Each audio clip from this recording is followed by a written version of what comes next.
Et bonjour tout le monde, bienvenue sur ma chaîne pour cette nouvelle vidéo. Aujourd'hui vidéo sur les lectures que j'ai pu lire ces derniers temps. Il faut savoir que depuis ma tendre enfance, j'aime lire. La maladie a fait que je m'adapte, mais je lis quand même. J'ai pas beaucoup lu la fin d'année parce que j'avais les cadeaux de Noël à faire. Et que du coup, pas le temps, hein. Donc voilà. Mais sur le début, sur l'automne, en fin de compte, j'ai lu 3 livres et j'en ai écrit un. Et ouais.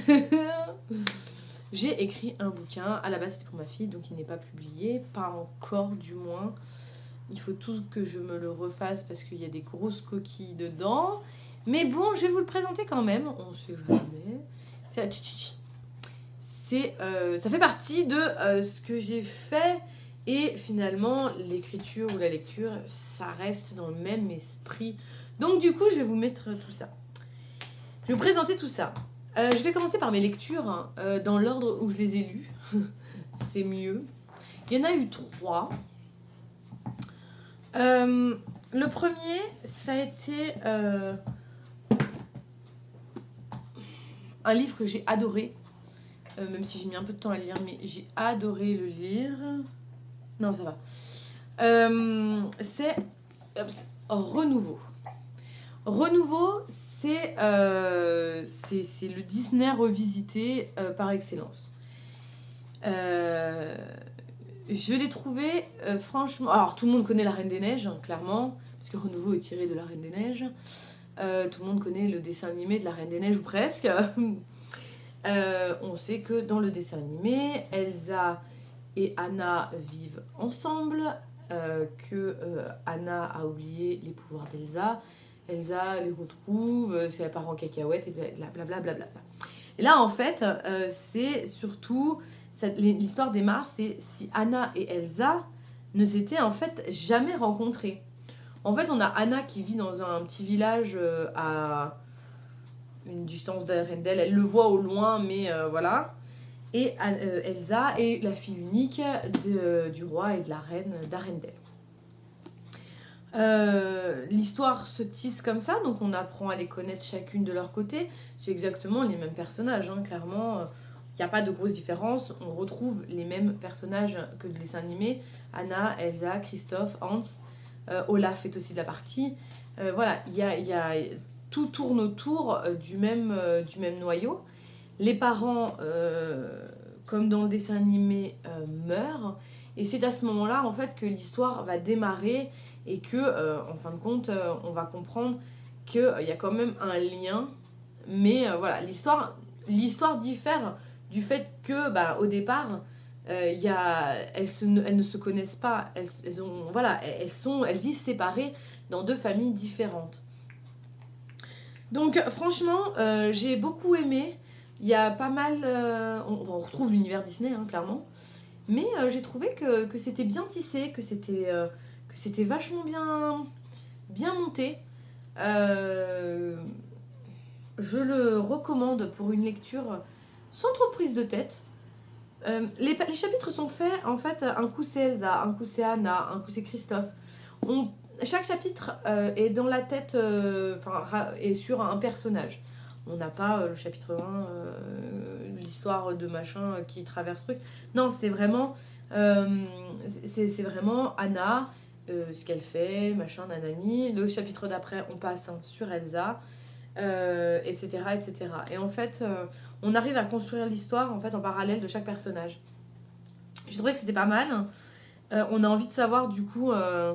des fois, on finit un chapitre et puis ça change de personnage et on se dit mince, je veux savoir ce qui se passe du coup après pour elle ou pour lui. Et en fait, non, c'est hyper bien fait. Il en existe toute une série. Alors évidemment, je vais tous me les faire. Mais non, franchement, je le recommande. Il est nickel. Un peu gros peut-être pour les jeunes, mais je pense qu'à 10-11 ans, on y allant chapitre par chapitre, c'est largement faisable à lire. Il y a quelques mots de vocabulaire évidemment qui tiquent un peu, mais petite lecture bien sympathique, je regrette pas du tout. Un peu triste de l'avoir fini à la fin, mais non franchement au top. Là j'en ai 2 autres qui m'attendent, La Belle et la Bête et Alice au Pays des Merveilles. L'Histoire éternelle et non Cendrillon. Oser ses rêves. Voilà, c'est les 2 que j'ai pour le moment. Ils me branchent tous, hein, franchement. Ils vont tous arriver dans ma bibliothèque. Il y a une place exprès pour eux. Il en existe 8, je crois. Et je trouve qu'ils sont super beaux. Alors, Renouveau était un des plus petits. Il est là. Voilà, les 2 autres ont quand même une grosse masse de lecture. Mais franchement, c'est une collection qui est bien sympa. Je vous en dirai plus tard. Oups. Le deuxième livre que j'ai lu, alors lui c'était... j'ai rencontré son résumé dans le catalogue... Enfin non, dans le mail de Françoise Zir. J'ai trouvé l'histoire assez... Enfin, le résumé en tout cas, qui était assez sympa. On a un homme qui meurt, qui se fait tuer à bord de sa péniche. Et en fait, 3 femmes vont se retrouver mêlées à tout ça. Et en fait, elles n'ont aucun lien les unes avec les autres, en fait. Et dans ce livre, c'est Celle qui brûle de Paula Hawkins. Je n'ai pas lu La fille du train, mais en même temps, il n'y a pas de suite, donc je vais pouvoir le lire plus tard. Je l'ai. Il attend son tour. Mais je pense que je vais le lire incessamment sous peu. Il me tente bien. Une écriture assez particulière, je dirais. Au départ, ouais, c'est pas forcément... J'ai eu un peu de mal à accrocher au début du livre, mais je me suis dit que j'allais m'accrocher pour le finir. En fin de compte, j'ai adoré. C'est ni plus ni moins une enquête policière pour savoir qui c'est qui a tué ce pauvre garçon. Comment il s'appelait déjà ? Le jeune homme s'appelle Daniel et salut. Donc il est assassiné sur sa péniche et Myriam, Carla et Laura vont se retrouver un petit peu mêlées au milieu de ça, alors qu'en fin de compte elles se connaissent pas plus que ça. Elles ont aucun lien entre elles. Il y a la voisine, la tante et l'amie, celle qui a passé la dernière nuit en tout cas avec lui. Donc voilà, donc tout le long on va apprendre à connaître chaque personnage, donc un chapitre, un personnage encore une fois. Finalement on s'attache au personnage. C'est assez dingue parce que ouais, chaque personnage a son côté un peu tordu, un peu noir, un peu c'est particulier en fait. Il y en a qui sont paumés, il y en a qui sont complètement déprimés par certaines choses. Il y a c'est des âmes torturées. Et en fait, on sent la solitude de chacune, on sent ce côté... c'est prenant en fin de compte. Vraiment, c'est prenant. Je suis pas très fan des policiers de base, hein, mais celui-là m'a beaucoup... j'ai beaucoup aimé le lire. Pareil, un peu triste quand même de l'avoir fini. Je me mets tellement à fond dans mes livres qu'en fin de compte, je suis triste d'arriver à la fin. Mais pas triste au point de pleurer. Par contre, si l'histoire est triste, je pleure. Mais voilà. C'est un super bouquin. Si on aime les policiers, franchement, il est à lire. Je ne regrette absolument pas, en tout cas, de l'avoir pris et d'avoir pris le temps de le lire parce que franchement, il est top. Il est top. Ensuite, pareil, c'était un bouquin que j'avais eu chez France Loisirs. Le voyage de Ludwig, de Julien Joanneau. On est dans la peau d'un chien, donc du chien de Anna, donc ça se passe pendant la Seconde Guerre mondiale. Anna est juive et elle sait que ses jours sont comptés avant que on vienne l'arrêter. Elle vit au milieu de Paris, donc avec Ludwig, son chien. Elle travaille dans une blanchisserie pour les nazis, mais arrive le jour où elle se fait arrêter. Et Ludwig va partir à sa recherche. Il va lui arriver plein de choses sur son chemin. C'est un peu particulier comme lecture dans le sens où on est dans la peau du chien et c'est assez particulier finalement de vivre une histoire de ce point de vue-là en fait. On a l'habitude de lire des livres où on est dans la peau du personnage humain. Et là, on se retrouve basculé dans un corps à 4 pattes. Et âme sensible s'abstenir. Clairement, c'est un livre, il est poignant. Je vais pas spoiler, hein, mais clairement, j'ai pleuré tout le long du bouquin. Ou presque. Magnifique. Et en même temps... En même temps, ça montre... unique.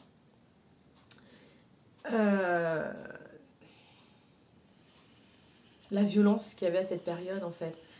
C'est quelque chose qui me dépasse, c'était comment la folie humaine a pu s'acharner autant sur une partie des hommes, sous prétexte que leur religion n'était pas la même, que c'est quelque chose qui...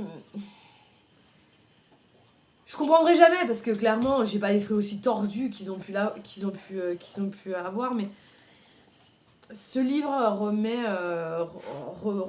nous replonge dans les déportations, mais sur une vue différente en fait. Quand ils croisent les trains, on se met vraiment à la place du chien. C'est hyper bien détaillé. Hein. Ouais. Ouais, j'ai pleuré toute une partie du bouquin, je crois les 3/4 du bouquin. J'étais comme ça, les enfants venaient me voir et je peux pas leur raconter parce que clairement, là pour le coup, c'est pas fait pour les enfants. Mais une odyssée émouvante et poétique à travers la France occupée. Émouvante, c'est clair. Poétique... Je suis pas trop certaine si poétique c'est vraiment le mot parce que franchement elle est émouvante et éprouvante. J'ai fini le livre, j'en pouvais plus. J'ai mis 3 jours à m'en remettre. Mais franchement une lecture que je regrette pas, hein, clairement, je la regrette pas du tout. C'est un livre que je vais garder précieusement, évidemment, mais ouais, à lire si vous aimez si vous aimez vous plonger dans un livre vraiment à 100%. Quand je bouquine, je suis à fond dans le livre. La terre pourrait s'écrouler autour. Il n'y a que les enfants, quand ils arrivent, qui me disent coucou, qui me sortent de ma torpeur. Mais je suis capable de bouquiner comme ça, mais d'être plongée dans le livre. Et là, pour le coup, waouh, c'était ouais, hyper prenant. Moi j'ai la version poche, je ne sais pas si ça existe en grande version, mais je suis pas très fan du poche parce que c'est... Moi ça me tire les yeux quand c'est écrit petit, donc... Mais bon, franchement, un pur plaisir à lire. Je l'ai lu en peu de temps, hein. Je l'ai lu en peu de temps, mais franchement... Voilà. Donc ça c'est les 3 livres que j'ai lus. Alors il n'y en a pas énormément parce que évidemment... j'ai été prise par la broderie diamant, le crochet et tout. Mais en même temps, j'ai fini le mien. Je sais pas si vous allez voir grand chose, il y a la lumière en face. Voilà. C'est un livre pour enfants. Donc 9, 10, 11 ans. C'est pas... Alors vous pouvez le lire adulte, hein, mais voilà, c'est pas fait pour...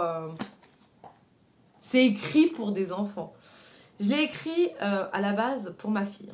Donc c'est dans un classeur évidemment, hein, parce que j'ai, je l'ai écrit sur l'ordinateur, donc pour l'imprimer c'était plus facile de le mettre dans un petit classeur. Sur des petites feuilles A5 toutes basiques, hein, comme ça. J'ai quand même 193 pages si je me trompe pas.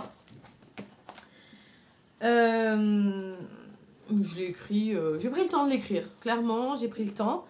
Ma fille a lu au fur et à mesure sur la première partie et elle a adoré, donc j'ai continué. Ce qui fait que il n'est pas publié. J'ai pas eu encore le temps de me pencher sur la question. Il est en correction, enfin je le corrige. C'est long à corriger, surtout quand j'ai pas que ça à faire. J'ai adoré l'exercice de l'écriture. Pour enfants, c'est particulier, hein, parce qu'il faut utiliser quand même un vocabulaire qu'ils vont comprendre. Une histoire qu'ils peuvent s'approprier et surtout comprendre.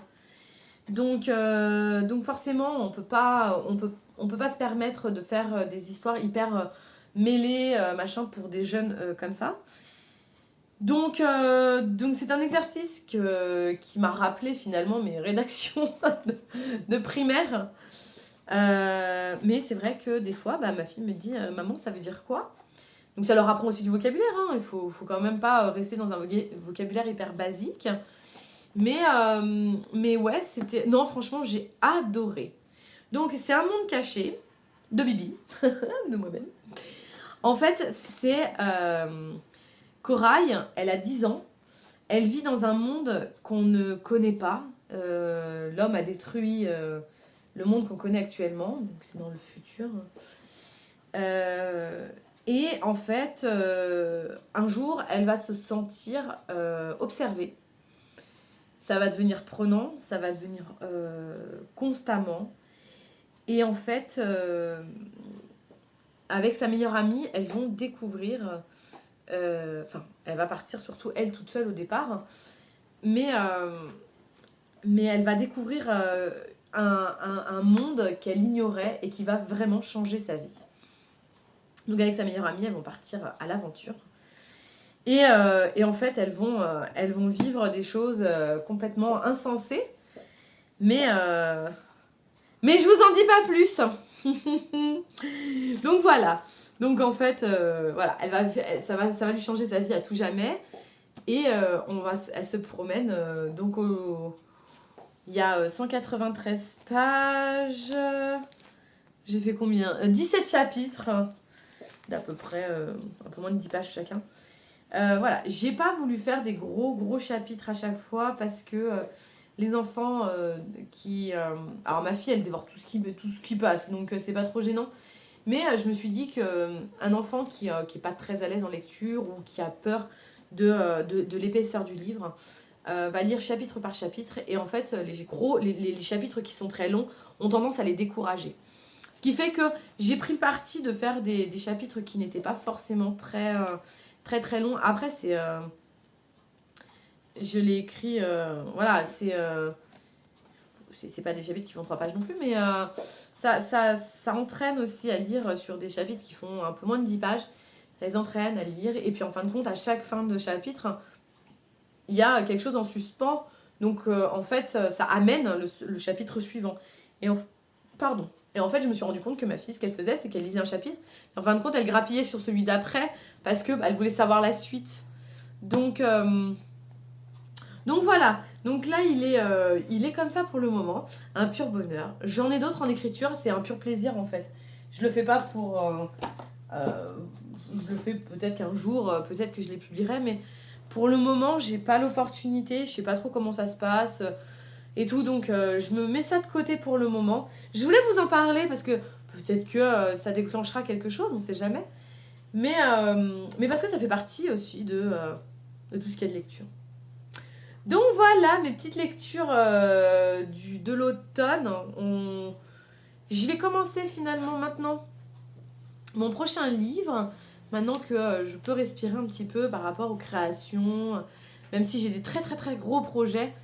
Je ne coupe pas le noir le soir, donc du coup, parce que là pour le coup je suis sur du tissu noir, je ne coupe pas le noir le soir. Donc je peux bouquiner un petit peu et en fin de compte, le un petit peu se transforme en plusieurs heures. Mais là, je vais choisir mon livre. Je ne sais pas encore trop ce que je vais lire. J'ai plein de petites... j'ai plein d'envies. Maintenant que j'ai mon nouvel ordinateur portable, je vais pouvoir reprendre mes écritures.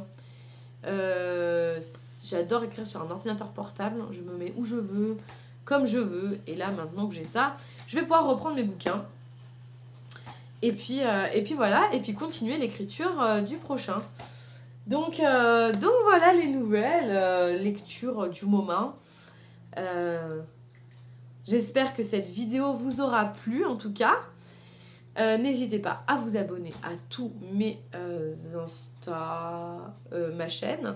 Activez la petite cloche, hein, c'est important pour ne rien rater. Je vous fais d'énormes bisous et je vous dis à très bientôt dans une prochaine vidéo. Prenez soin de vous. Bisous!